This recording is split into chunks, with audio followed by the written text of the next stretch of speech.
Bonjour Shraka. Bonjour Mickaël, bonjour chers auditeurs. Alors, ce matin, on parle donc de la Knesset. Les coulisses de la Knesset vont être hors de la Knesset cette semaine. Il faudra attendre un petit peu. Avec la campagne électorale qui va se terminer donc dans un mois. Ouais, dans un mois, on sera plus malin. On sera plus malin. Et pourtant, même un mois avant, avec les vacances, c'est pas encore tellement le rythme attendu, mais il y a des choses qui se passent quand même. Alors, la campagne à droite, peut-être ? Alors, au Likoud, on a vu d'abord... le Likoud est en campagne, Netanyahou est toujours en campagne. Et là, on a vu un clip assez étonnant. On voit le Premier ministre dans le rôle d'un maître nageur sur une plage, rappelant aux nageurs, aux personnes sur la plage, de ne pas aller trop à gauche, de bien rester à droite pour être en sécurité. Alors, on voit des nageurs s'adresser à lui. Mais quoi, qu'est-ce que tu fais ici ? Depuis quand tu es là pour sauver les gens sur la plage ? Je dis, mais je suis toujours là pour vous sauver, à vous de me garder, etc. Quelques petites blagues contre Boogie Ya'alon. Boogie étant aussi le nom en hébreu d'une planche de surf. Donc, il dit, attention, ceux qui sont avec Boogie sont trop à gauche.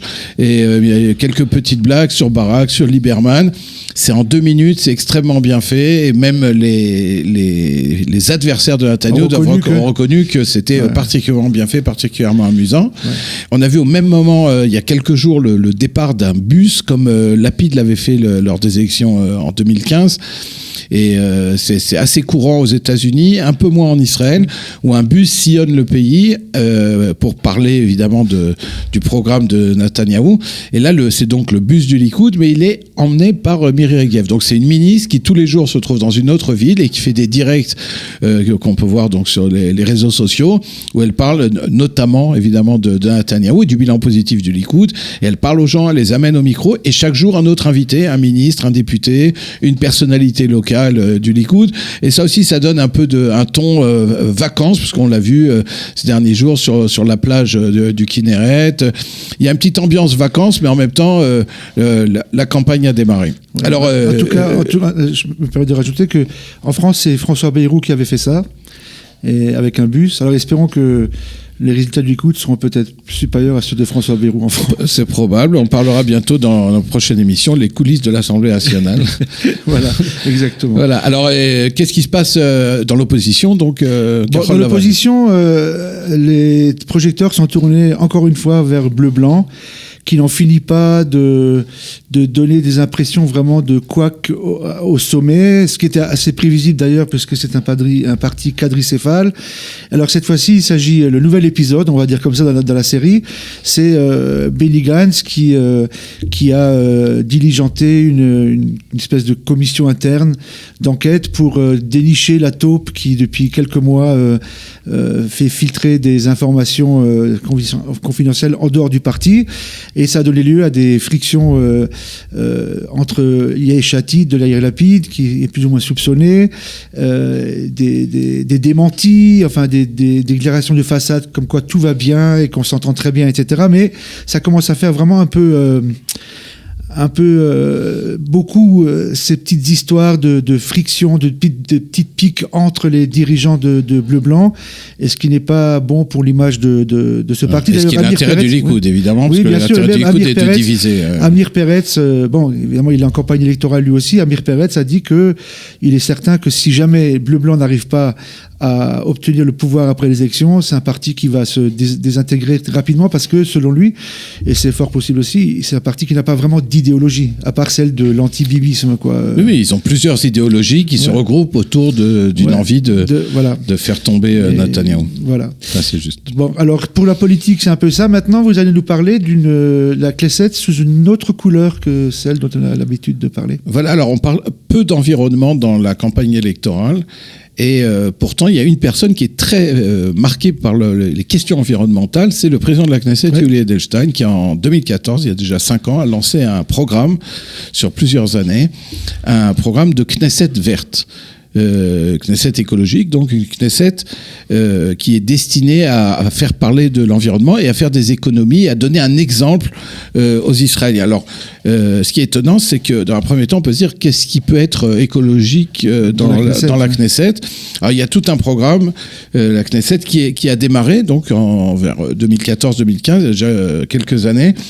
Donc le but étant évidemment donc de faire des économies d'énergie, des économies d'eau, d'électricité, et dans l'absolu de faire parler des questions environnementales. Alors pour donner quelques exemples de ce qui a été fait, la Knesset d'abord a annoncé que le projet qui a coûté 7 millions de shekels, donc c'est quand même un investissement important, allait permettre de faire des économies de 1,5 million de shekels par an, donc en 5 ans, tout cet investissement est remboursé.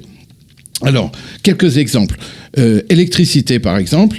Ils ont installé, il y a 4650 mètres carrés de cellules photovoltaïques sur les toits de la Knesset, ce qui permet donc d'obtenir de l'énergie solaire, et ce qui permet de gagner net 200 000 shekels par an sur question d'électricité, donc c'est une somme très importante.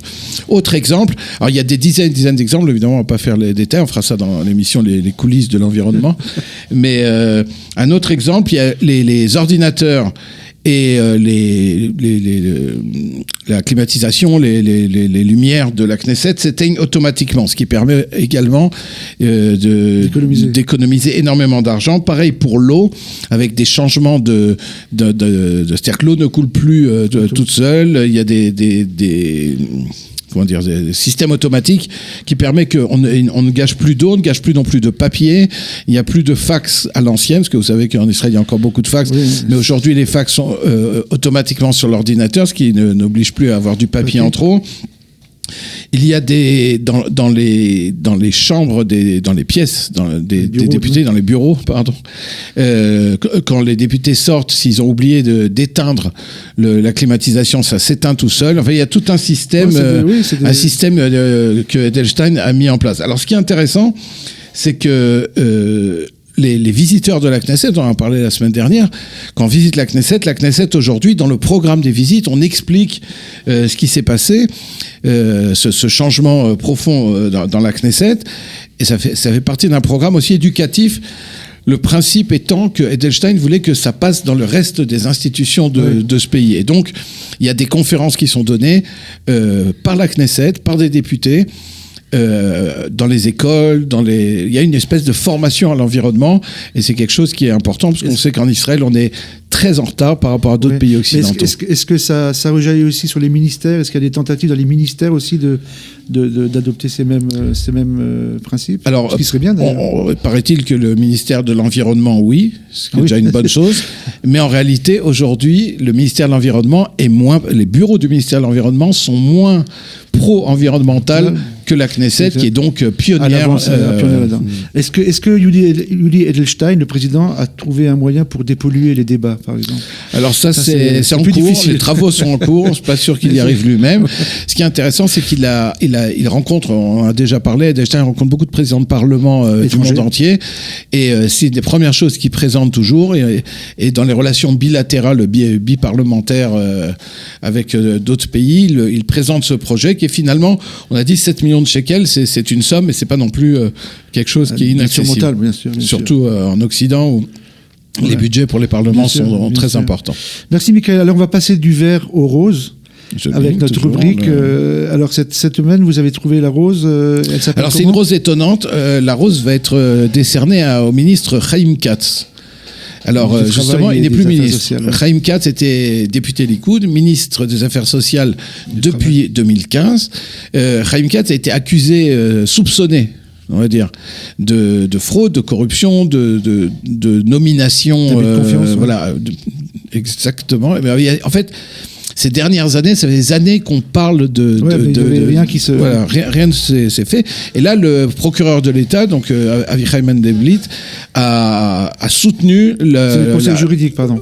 Oui, il joue aussi le rôle de procureur de l'État. Il est à la fois conseiller juridique du gouvernement et procureur de l'État, puisqu'il est au-dessus de Shai Nitzan, qui lui a le titre de procureur. Mais vous avez raison. Avichai Mandelblit a donc suivi les recommandations de la police et a donc soutenu le fait que ce ministre doit être inculpé. Or, lorsqu'un ministre est inculpé, au moment de l'inculpation, il doit a priori démissionner. Mais là, avant même l'inculpation, avant même la mise en examen, comme on dit en français aujourd'hui, Chaim Katz a démissionné. Et c'est assez rare parce que il est resté, on l'a vu dans l'histoire de la Knesset, et que d'autres députés sont restés en poste, y compris à des postes ministériels, parce que la loi ne les obligeait pas à démissionner. Et pour une fois qu'il a tout de suite, dès l'annonce de Mandelblit, il a présenté sa démission, ce qui est un acte... on aurait envie de dire normal, mais assez rare pour être. Donc c'est une rose. Évidemment, si à l'avenir il est condamné, jugé et condamné, on passera au cactus. Voilà, il recevra son cactus. Bien. Alors dans le cactus pour cette semaine, j'ai choisi Nitzan Horowitz, le président du parti Meretz, pour la raison suivante, c'est que il a très violemment réagi à l'annonce faite par le ministre de l'Éducation, Rafi Peretz, qui a annoncé quelques mesures pour augmenter le nombre d'heures d'enseignement du judaïsme dans les écoles du réseau général, c'est-à-dire pas du réseau religieux, parce qu'il y a beaucoup de lacunes dans ce domaine-là. Et évidemment, il n'est pas question d'imposer la pratique du judaïsme dans ces écoles, mais en tout cas d'enseigner à ses enfants, de les mettre en contact avec la culture juive, avec des grands personnages de l'histoire juive, de la culture juive. Et ça a donné lieu à une réaction virulente de la part du parti Meretz et surtout de Nitzan Horowitz, qui dit par exemple Rafi Peretz amène le système scolaire vers un lavage de cerveau extrémiste. Ça, c'est le parti lui-même. Et puis Nitzan Horowitz lui-même qui dit que cette décision de rajouter des milliers d'heures de judaïsme et de tradition juive devrait ébranler chaque famille, chaque parent d'élève en Israël. Rafi Peretz, qui reprend un peu l'expression qu'on a prêtée à Nitzan Horowitz, reprend cette expression qui avait été prononcée par Rafi Peretz à propos des LGTB, en disant que Rafi Peretz veut maintenant imposer un traitement de conversion aux laïcs. Et seul le camp démocratique mettra fin à ces décisions folles. Enfin, disons, c'est une réaction très virulente par rapport finalement à une intention qui est louable, c'est finalement de faire connaître aux enfants...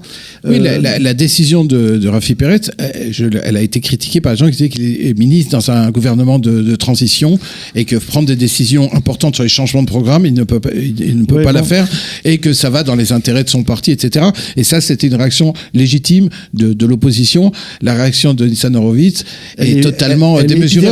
On a du mal à imaginer qu'en Israël, on s'oppose à ce qu'il y ait des cours. Et finalement, je dirais en conclusion que la réaction du Nitzan Horowitz prouve par elle-même que Rafi Peretz a raison, c'est que Nitzan Horowitz est le produit pur de ce réseau éducatif qui a déconnecté toute une génération des racines juives, je dirais pas même religieuses, des racines tout simplement juives. Et donc c'est vraiment le ticket anti-religieux est très très fort. Là, apparemment, il y a plusieurs partis qui se disputent aujourd'hui le ticket anti-religieux et c'est bien dommage. C'est vrai. Voilà. Bien, alors on dit à nos auditeurs à la semaine prochaine. Si Dieu veut. Je pense qu'on se retrouvera la semaine prochaine. Voilà, si Dieu veut.